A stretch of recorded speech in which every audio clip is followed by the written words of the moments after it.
Let us see the next question. Messrs. Omega Electronics Limited exports air conditioners to Germany by importing all the components from Singapore. तो omega limited नाम का एक company है जो air conditioners को export करता है, और उनको क्या करना पड़ता है, उनको कंपोनेंट इंपोर्ट करना पड़ता है। कहां से? जर्मनी से, ऐसा दे रखा है। आई एम सॉरी, से from Singapore. The company is exporting 2400 units at a price of 500 euro पर यूनिट। तो सेलिंग प्राइस दे रखा है 500 euro. The cost of the imported component is 800 Singapore dollar per unit. हम जो कंपोनेंट इंपोर्ट करते हैं उसका प्राइस दे रखा है 800 Singapore dollar. The fixed cost and other variable costs per unit are 1000 rupees and 1500 rupees respectively. The cash flows in the foreign currencies are due in 6 months. तो 6 महीने के बाद हमको कंसिडरेशन मिलेगा या पे करना है। The current exchange rates are as follows. तो ऐसे समझने के लिए, सपोज आज का डेट है 1 जनवरी, तो 1 जनवरी को एक्सचेंज रेट दे रखा है रुपीस पर यूरो का और रुपीस पर सिंगापुर डॉलर का। आफ्टर 6 मंथ्स यानी कि 6 महीने के बाद, the exchange rates turn out to be as follows. 6 महीने बाद के एक्सचेंज रेट्स क्या है वो क्वेश्चन में दे रखा है। अगेन रुपीस पर यूरो एंड रुपीस पर Singapore dollar. You are required to calculate, यानी कि आपको ये फाइंड करने का है, व्हाट इज द लॉस और gain due to transaction exposure. उसके बाद हमको सेकेंड क्वेश्चन दे रखा है। सेकेंड क्वेश्चन थोड़ी देर के बाद पढ़ते हैं। I want you to tell me answer of the first part of the question in the chat box. चलो, I request all of you to write down answer along with me. Calculation of gain और loss due to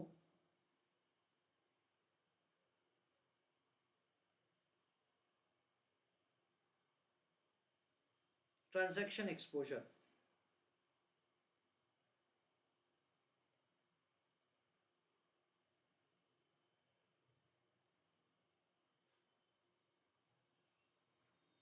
यानी हम लोग क्या करेंगे, हम लोग gain या लॉस का कैलकुलेशन करेंगे using spot rates and using exchange rate after 6 months।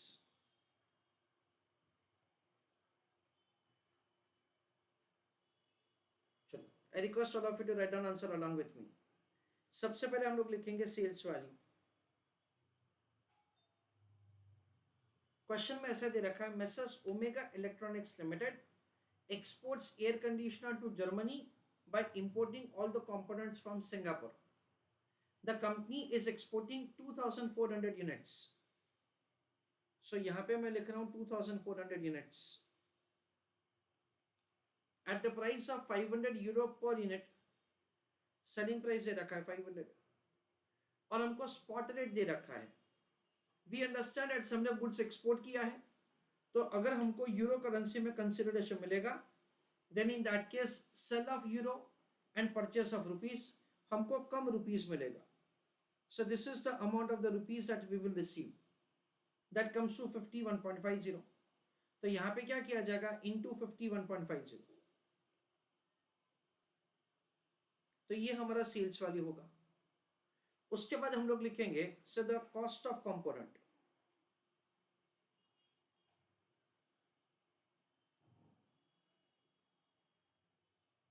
In that we understand again 2400 number of units into, हमको दे रखा है डेट से द सिंगापुर डॉलर का रेट है 800, I am sorry, Singapore dollar में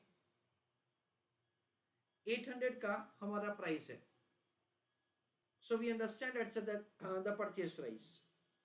वहां से हम लोग गुड्स इंपोर्ट कर रहे हैं, तो sale of rupees and purchase of Singapore dollar, तो उसमें ज्यादा वाला रेट लगेगा, दैट इज 27.25। सो इनटू क्या किया जाएगा 27.25, that is what we understand is the cost of component. उसके अलावा और दो खर्चा दे रखा है, fix cost and variable cost. As far as the fixed cost is concerned, it is provided to us as 1000 rupees per unit. That comes to 1000 into 2400, that is 24 lakhs. और उसके बाद variable cost, as far as the variable cost is concerned, it is 1500 rupees per unit into 2400, that comes to rupees 36 lakhs.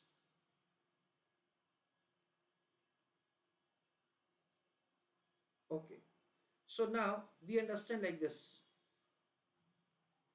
2400 into 500, तो ये sales revenue हो गया, that is euro currency में, into 51.5, that comes to 618 lakhs.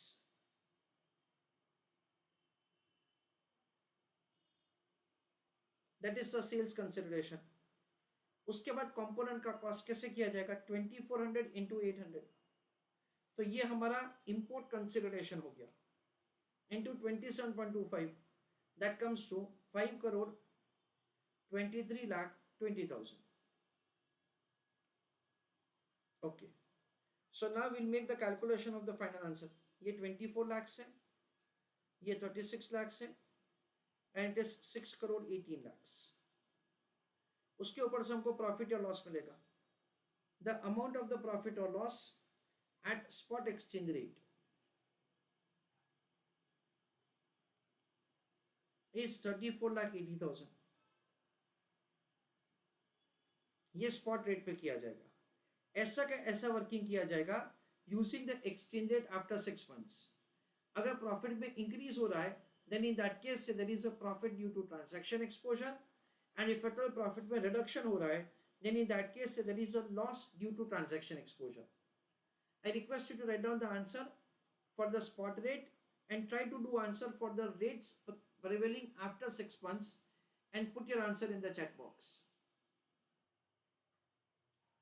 Now question में ऐसा दे रखा है कि after 6 months the exchange rates turn out to be as follows. तो वापस क्या होगा, sale of euro and purchase of rupees, यानी हमको कम रुपीस मिलेगा, and sale of rupees and purchase of Singapore dollar, इसलिए हमको ज्यादा रुपीस बेचना पड़ेगा. सो वी अंडरस्टैंड दैट से accordingly the rates are required to be changed. बाकी का सब कैलकुलेशन तो फ्रेंड्स सेम ही रहेगा. तो यहां पे हम लोग ऐसा लिखेंगे कुछ 2400 units into 500 units into 52 rupees per unit.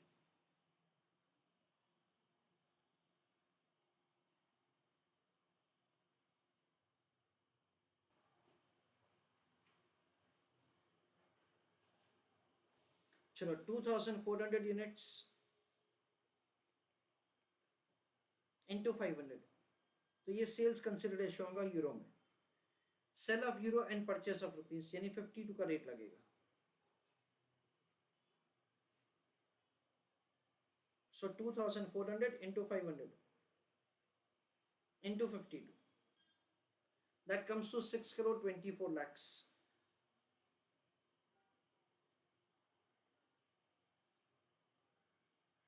Cost of component उसमें वैसे ही होगा, 2400 यूनिट्स इंटू 800 इंटू क्या किया जाएगा 27.75. सो 2400 into 800 into 27.25, that comes to 5 crore 23 lakh 20,000. अच्छा, फिक्स कॉस्ट में तो ऑफकोर्स कोई चेंज नहीं होगा.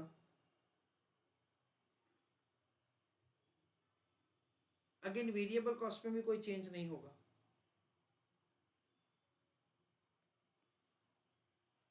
ऐसा करके हमारा फाइनल आंसर आ जाएगा 6 crore 24 lakhs minus 5 crore 23 lakh 20,000 minus 24 lakhs minus 36 lakhs. That is the way we will make the calculation of the profit or loss. Just a minute. 2400 into 800 into 27.75, that is 5 crore 32 lakhs 80,000.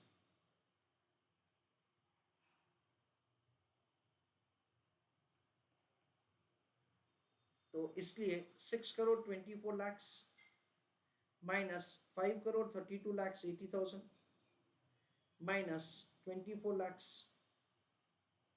minus 36 lakhs, so it is 31 lakh 20,000. उसको deduct करेंगे 34 लाख 80,000, यानी क्या होगा, profit में 3 लाख 60,000 का reduction होगा. So we understand that's over here loss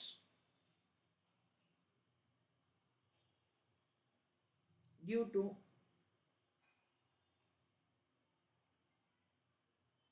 transaction exposure, that is 3,60,000.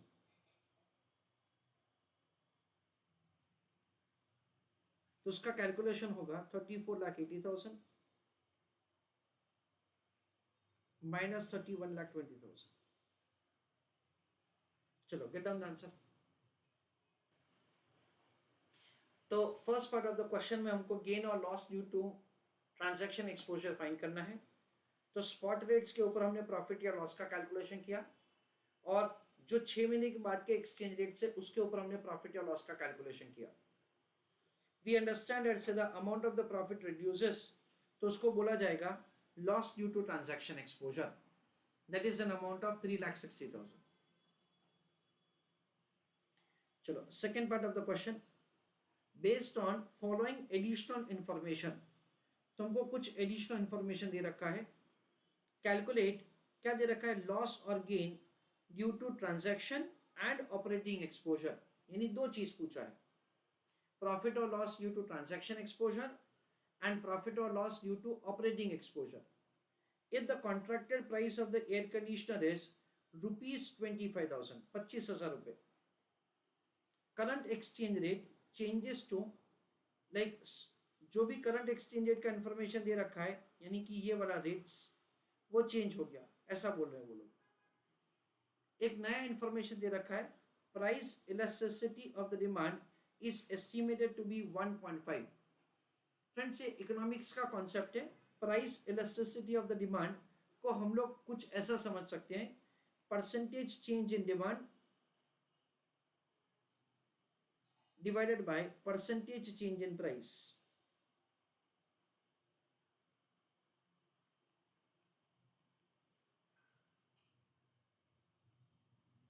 We understand that so the price and the demand have inverse relationship. जैसे जैसे हमारा प्राइस गिरेगा वैसे वैसे डिमांड बढ़ेगा, उसको हम लोग price elasticity of the demand बोला जाता है. जैसे कि हम लोगों ने ऐसा समझा हुआ इकोनॉमिक्स में, दैट से the basic necessity item have so the price elasticity of the demand very less, क्योंकि बेसिक नेसेसिटी का रिक्वायरमेंट तो सबको रहने वाला है. कॉस्मेटिक प्रोडक्ट्स है, फैशनेबल प्रोडक्ट्स है, ऐसे सब लग्जूरियस आइटम्स के लिए क्या होगा, price elasticity of the demand is very high. Price जैसे ही गिरेगा demand immediately like it will move up, वो ऊपर जाएगा, उसको बोला जाता है price elasticity of the demand. Payment and the receipts are to be settled at the end of the 6 months, ऐसा दे रखा है. ना ये इंफॉर्मेशन से हमको प्रॉफिट या लॉस कैलकुलेट करना है due to one transaction exposure जो हमने अब तक करके रखा है, और दूसरा ड्यू टू ऑपरेटिंग एक्सपोजर, और ये हमारे लिए एक नया पॉइंट है. उसको कैसे कैलकुलेट करना वो हमको समझना है. और दूसरा यहाँ पे हमको एक नया इंफॉर्मेशन दे रखा है, price elasticity of the demand, उसका भी कैसे यूज करने का है वो भी समझेंगे. And you can see that say यहाँ पे ऐसा दे रखा है, price of air conditioner is in rupees term and not in euro term, that is what say they have provided. चलो I request all of you to write an answer.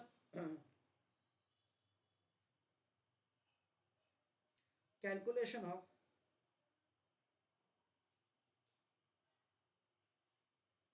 Profit और loss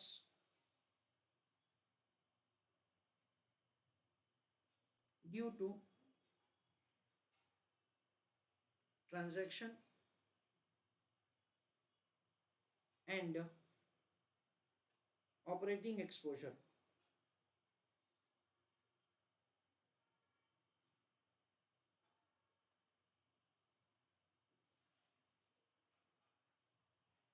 Column number 1 is particulars.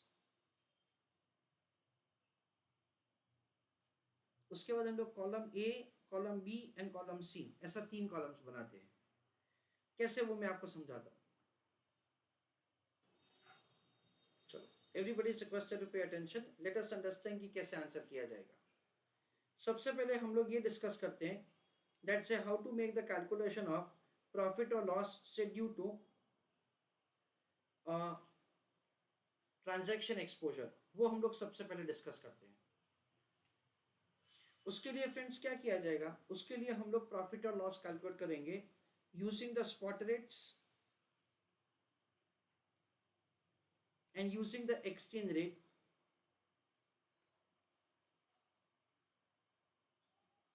After 6 months. हम लोग 2 चीज का calculation करेंगे. उसमें हम लोग सबसे पहले लिखेंगे सेल्स. वी अंडरस्टैंड एट से as per the information that we have 2400 number of units हम लोग बेचते हैं और सेलिंग प्राइस इस पर दे रखा है 25,000 रुपए.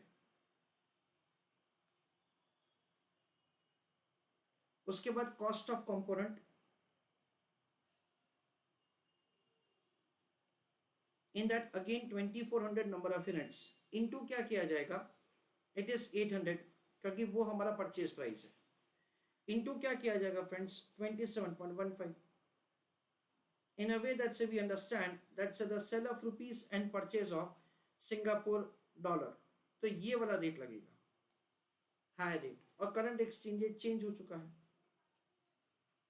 अच्छा, उसके बाद हम लोग लिखेंगे variable cost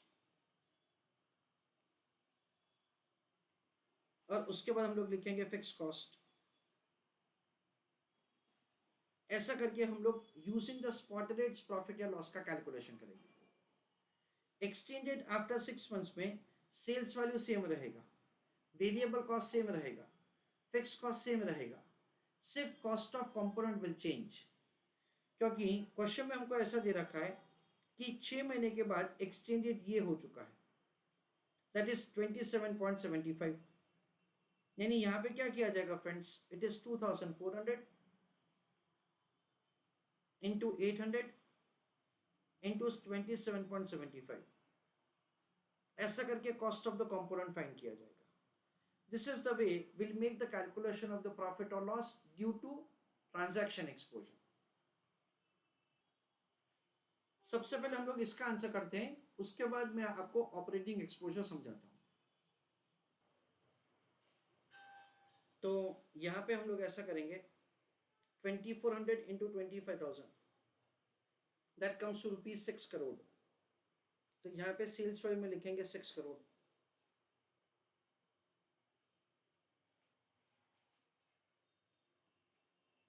cost of the component में 2400 into 800, ये जो आंसर आया into 27.15, that comes to 5 crore 21,28,000 क्योंकि स्पॉट रेट अभी चेंज हो चुका है. 5 crore 21,28,000. वेरिएबल कॉस्ट तो बहुत आसान है. The variable cost is provided to us 1500 rupees per unit. तो 1500 into 2400, that comes to 36 lakhs. और फिक्स कॉस्ट में 1000 रुपये दे रखा है per unit into 2400, that comes to 24 lakhs. तो ये हमारा प्रॉफिट या लॉस हो जाएगा using the spot rate. 6 crore minus 5 crore 21,28,000 minus 36 lakhs minus 24 lakhs, that comes to 18,72,000.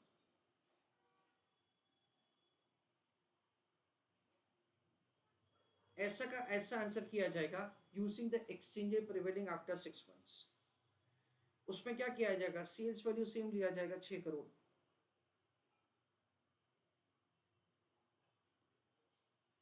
अच्छा, now cost of the component में 2400 इंटू 800, तो ये कंपोनेंट का कॉस्ट हो गया सिंगापुर डॉलर करेंसी में, इंटू 27.75, दैट कम्स टू 5,32,80,000।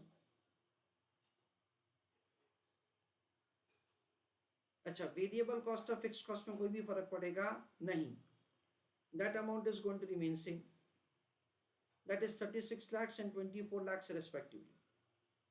अच्छा, now use your calculator dear students. It is 6 crore minus 5 crore 32 lakh 80,000 minus 36 lakhs minus 24 lakhs, that comes to 7 lakh 20,000. So again the amount of the profit reduces, it reduces by what, 11 lakh 52,000. तो हम लोग यहाँ पे लिखेंगे loss due to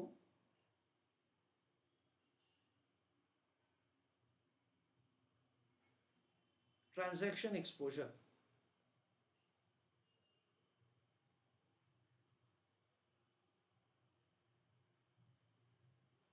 उस पर लिखा जाएगा 18,72,000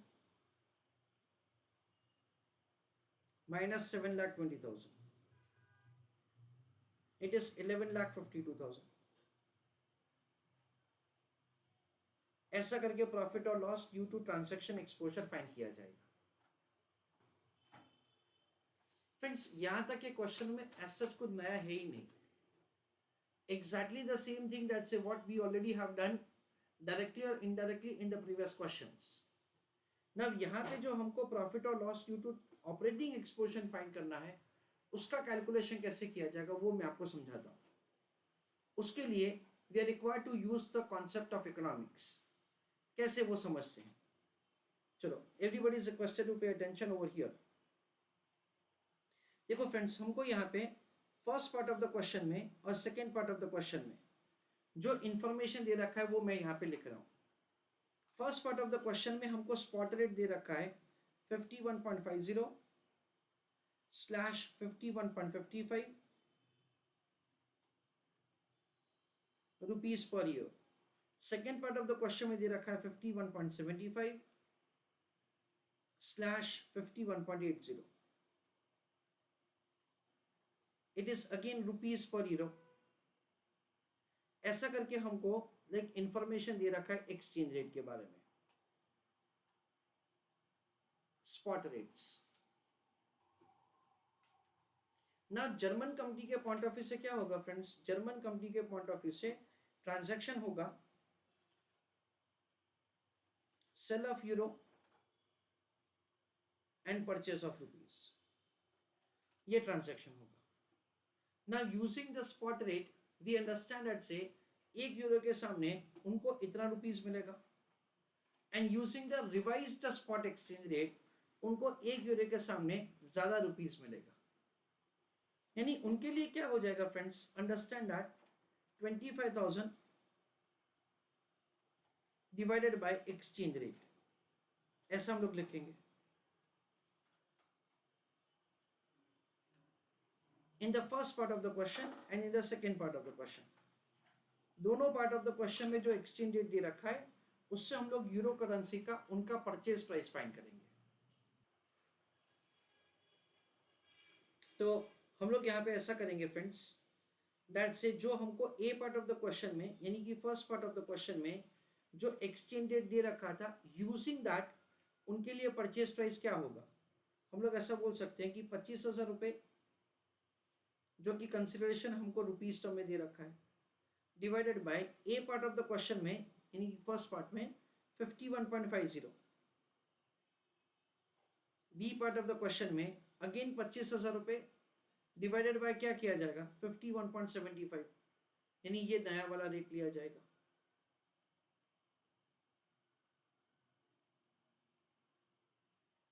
सो 25,000 divided by 51.5, that comes to 485.4369। और यहां पे क्या करेंगे, अगेन 25,000 डिवाइडेड बाय 51.75, यानी क्या होगा 483.0918, ये हमको दे रखा है. This is what's the purchase price from them. Now you can very well understand कि उनके लिए परचेज प्राइस क्या हो गया, कम हो गया. So we will make calculation like this. Everybody is requested to pay attention. Calculation of percentage of price reduction, यानी प्राइस कितने रेट से रिड्यूस होगा वो हम लोग लिख रहे हैं यहाँ पे. It is 483.0918 minus 485.4369 divided by 485.4369 into 100 for getting answer in percentage term. यानी क्या होगा 483.0918 माइनस 485.4369, ये हमारा न्यूमरेटर हो गया, डिवाइडेड बाय 485.4369 इंटू 100, यानी हमारा प्राइस कितना रिड्यूस हुआ फ्रेंड्स, हमारा प्राइस रिड्यूस हुआ 0.48% से, negative 0.48%. Using the new exchange rates, क्योंकि उन्होंने करंट एक्सचेंज रेट चेंज कर दिया है, तो उसकी वजह से क्या हुआ कि उनके लिए परचेज प्राइस गिर गया. तो हम लोग क्या करेंगे, calculation of percentage change in demand, उसके लिए हम लोग यहाँ पे प्राइस इलास्टिसिटी का कैलकुलेशन करेंगे, प्राइस इलास्टिसिटी का इंफॉर्मेशन का इस्तेमाल करेंगे. उसका कैलकुलेशन होता है percentage change in demand divided by percentage change in price.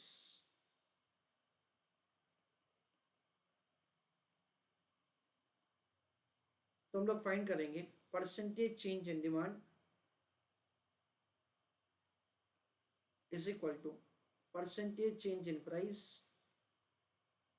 into price elasticity.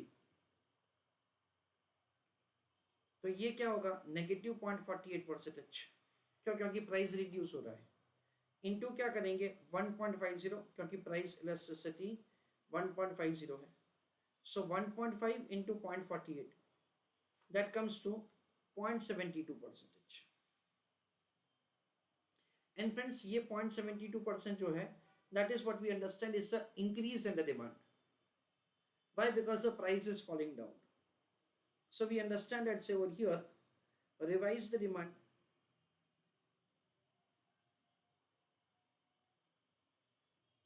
It would be calculated as current demand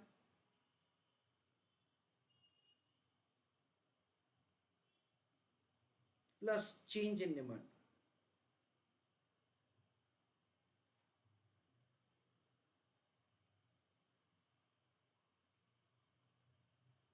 उसमें क्या करेंगे 2400 plus 2400 into 0.72%.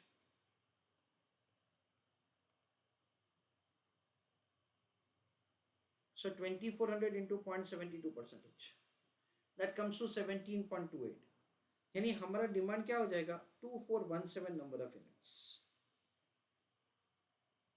Now coming to the important question, profit और loss due to transaction exposure sir कैसे किया जाएगा. हम लोग क्या करेंगे फ्रेंड्स, यहाँ पे हम लोग कैलकुलेट करेंगे what would be the profit और loss considering so the demand of 2417 number of units, और वो जो प्रॉफिट या लॉस का कैलकुलेशन आएगा उसको हम लोग अगेन 18,72,000 से कंपेयर करेंगे, और जितना अमाउंट ऑफ द प्रॉफिट का चेंज है उसको प्रॉफिट और loss due to operating exposure कहेंगे. That is the way we are required to do answer. मैं आपको that is वापस ये समझा देता हूं कि कैसे हमने किया आंसर. सबसे पहले हम लोग प्रॉफिट और loss due to operating exposure find कर रहे हैं. उसमें हमने क्या किया कि जो हमको स्पॉट एक्सचेंज रेट का इंफॉर्मेशन फर्स्ट क्वेश्चन में first part of the question में दे रखा था और second part of the question में दे रखा था, using both of them we have made the calculation that say what is the price at which say we can purchase the commodity in India, यानी ये जर्मन पॉइंट ऑफ व्यू से, German company के point of view से हम लोग कैलकुलेशन कर रहे हैं. जर्मन कंपनी के पॉइंट ऑफ व्यू से it is we understand it's the sale of euro and purchase of rupees. Why? Because they have to make the payment in rupees term. जो हमको first part of the question में exchange rate दे रखा है और second part of the question में exchange rate दे रखा है, उसकी वजह से प्राइस रिड्यूसेस. कितने परसेंटेज का रिडक्शन हुआ? 0.48% का. ना 0.48% का अगर प्राइस रिड्यूस होता है तो डिमांड 0.72% से बढ़ेगा. यानी हम लोग ऐसा समझ सकते हैं कि 2400 यूनिट्स की जगह हम लोग 2417 नंबर ऑफ यूनिट्स बेचेंगे. So using 2417 number of units हम लोग प्रॉफिट या लॉस का कैलकुलेशन करेंगे इन द सी, ये जो सी कॉलम है ना उसमें, और उसका कंपैरिजन स्पॉट रेट के प्रॉफिट या लॉस के साथ किया जाएगा in order to make the calculation that what is profit or loss due to operating exposure. ये सब नोट्स में आपको बाद में लिखवाता हूं. सबसे पहले प्रॉफिट या लॉस का कैलकुलेशन कर देते हैं. सी कॉलम में अगेन एक्सचेंज रेट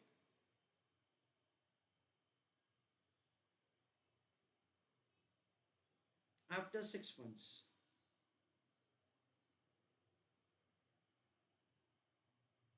उस पर हम लोग लिखेंगे 2417 into 25,000.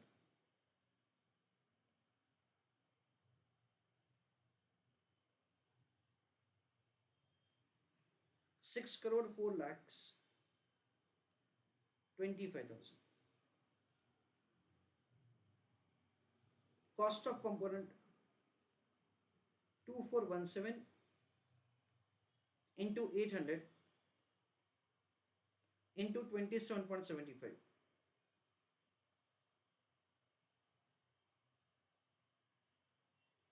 That comes to 5,36,57,400. Variable cost, it is 1500 number of units, say 1500 rupees cost into 2417.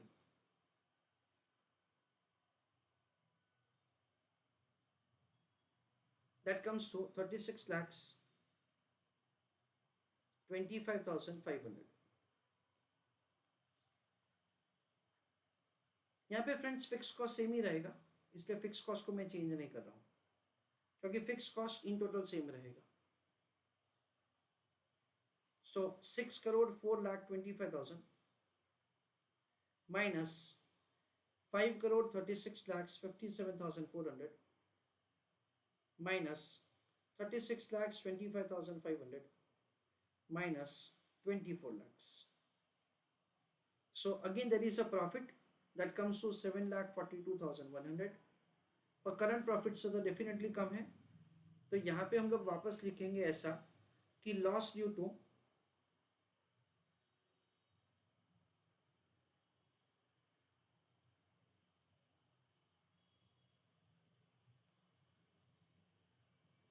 transaction exposure.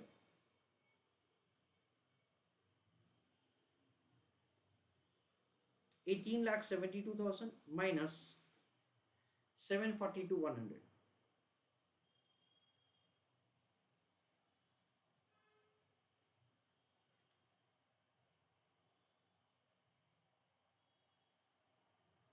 तो यहाँ पे होगा loss due to operating exposure 11,29,900. That is what we understand is, so the loss due to operating exposure.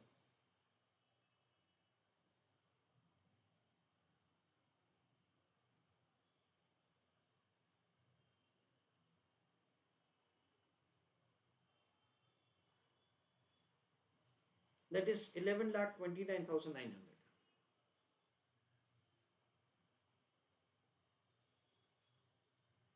इसका मैं heading आपको लिखवा देता हूं. इसका हेडिंग लिख लीजिए, कैलकुलेशन ऑफ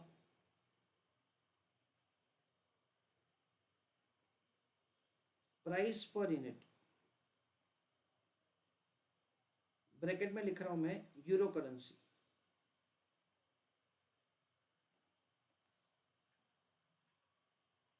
तो using the exchange rate in the first and second part,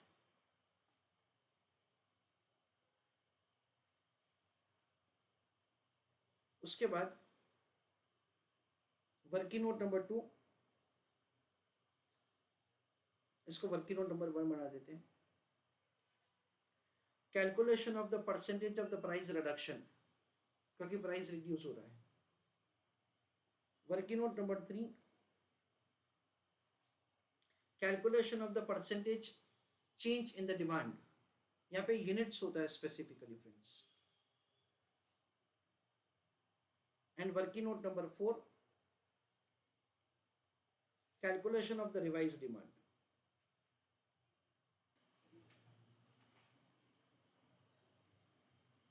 second working note है percentage of the price reduction, percentage change in the demand units, उसके बाद revise demand. Let us revise the second part of the question. Second part of the question में हमको ऐसा दे रखा है that आपको ये एडिशनल इंफॉर्मेशन कंसीडर करके, जिसमें एक उन्होंने क्या किया है, सेलिंग प्राइस उन्होंने यूरो करेंसी से रुपीज करेंसी में कन्वर्ट कर दिया है। सेकेंड, उन्होंने स्पॉट रेट्स चेंज कर दिया है। उन्होंने ऐसा पूछा है हमको कैलकुलेट द प्रॉफिट और loss due to transaction exposure, तो वो कैलकुलेट करना बहुत ही आसान है। हमको क्या करना है, हमको सेल वैल्यू रुपीस में, वेरिएबल कॉस्ट रुपीस में, फिक्स कॉस्ट रुपीस में, वो तो रुपीस में दे रखा है, सिर्फ कंपोनेंट का कॉस्ट चेंज हो रहा है। We understand at say sale of rupees and purchase of euro में पहले 27.15 रुपीस में यूरो मिल, दैट इज सिंगापुर डॉलर मिलता था, अभी 27.75, जिसकी वजह से हमारा प्रॉफिट 18,72,000 से 7,20,000 हो गया। So loss due to transaction exposure is 11,52,000। ऐसा करके हमने second part of the question में सबसे पहले प्रॉफिट और loss due to transaction exposure find किया है। ऑपरेटिंग एक्सपोजर के लिए हमको कुछ ऐसा वर्किंग करना पड़ेगा। First part of the question में और second part of the question में जो एक्सचेंज रेट दे रखा है उसके मुताबिक जर्मन कंपनी को इंपोर्ट करने का खर्चा कितना है वो कैलकुलेट किया जाएगा यूरो करेंसी में। Sale of euro and purchase of rupees उनको कम रुपीस मिलेगा, इसलिए 51.5 और 51.75 का सिलेक्शन किया। यूजिंग द एक्सचेंज रेट 51.5 और उसके बाद 51.75 हमने उनका परचेस प्राइस फाइंड किया। उनका परचेस प्राइस गिर रहा है, so there is a reduction by 0.48% into 1.5, so there is an increase by 0.72%। फिर हमने रिवाइज्ड डिमांड कैलकुलेट किया, जिसमें करंट डिमांड और चेंज इन डिमांड का कैलकुलेशन किया। Using the new demand we will make the calculation of the profit और loss. ऐसा करके हमने प्रॉफिट या लॉस का कैलकुलेशन किया and unfortunately the profit reduces to 7,42,100। Importantly हमने यहाँ पे फिक्स कॉस्ट को चेंज नहीं किया है, क्योंकि with the change in the activity level the fix cost is not going to change. And sir profit और loss due to operating exposure is found, it is 18,72,000 minus 742,100, 11,29,900. Now let us write a note for this first point.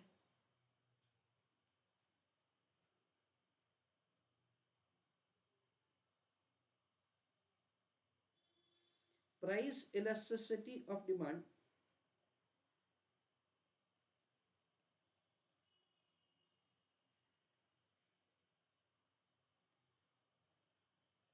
indicates that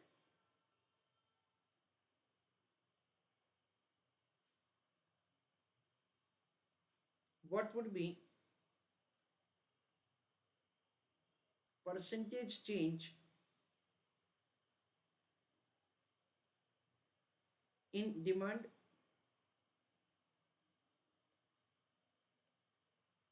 for every 1% change in price.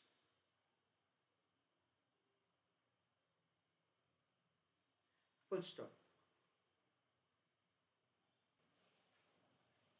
Second point,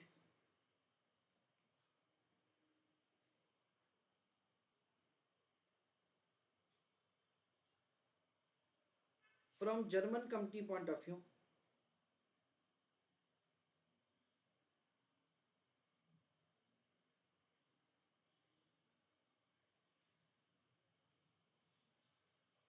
comma, we can say that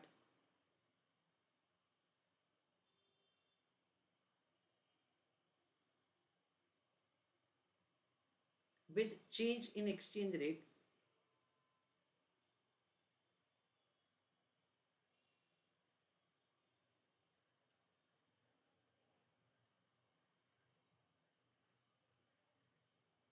price in euro currency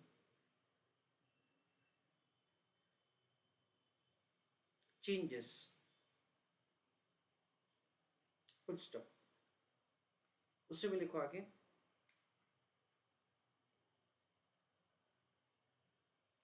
with reduction in price, comma,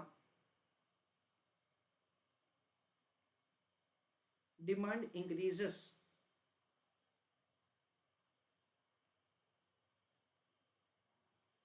and vice versa.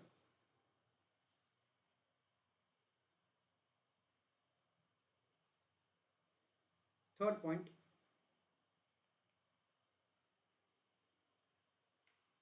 we have to compute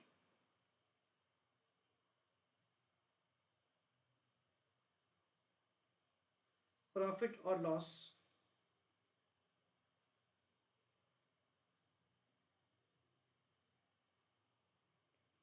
due to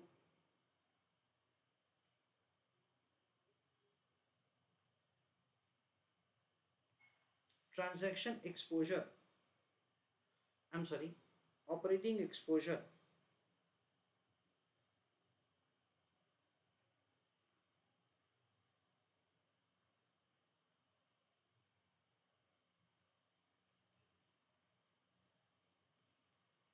taking into account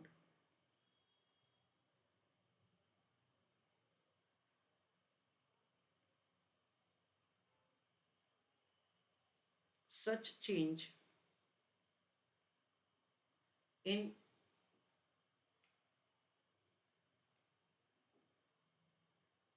quantity demand,